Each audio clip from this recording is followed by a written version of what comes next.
विधिमंडळामध्ये प्रश्न क्रमांक 6 वर मी मुद्दा मांडला आहे।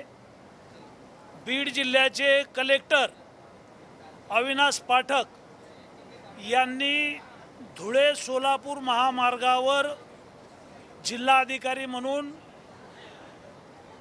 73 कोटी रुपये बोगस उचललेले आहेत। लाभार्थ्यांच्या नावावर पैसे उचललेले आहेत, शेतकरी दाखवून पैसे उचललेले आहेत। 73 कोटीचा भ्रष्टाचार केल्याप्रकरणी मागच्या अधिवेशनामध्ये मी हा प्रश्न लावून धरला होता।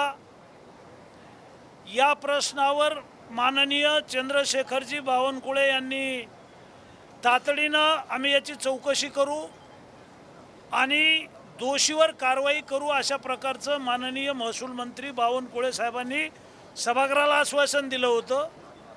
सभागृहात दिलेल्या आश्वासनाप्रमाणे गुन्हे दाखल करण्याचे आदेश महसूल मंत्री महोदयांनी दिले।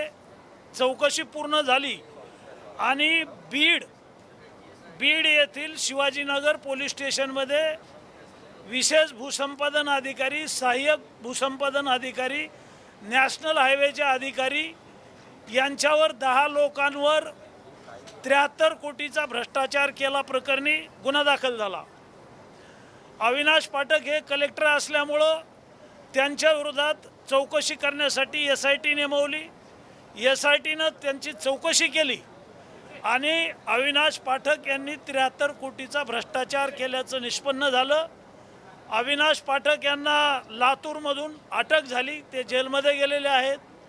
हे 73 कोटी रुपये तर उचललेच, पण दुसरं अवॉर्ड त्यांनी परिशिष्ट 6, परिशिष्ट 9, परिशिष्ट 13, परिशिष्ट 16 म्हणजे अवॉर्डची प्रक्रिया पूर्ण केली आणि 210 कोटी रुपये उचलणार हा विषय विधानसभेमध्ये मी मांडली, तक्रार केली आणि 210 कोटी रुपये शासनाचे वाचले।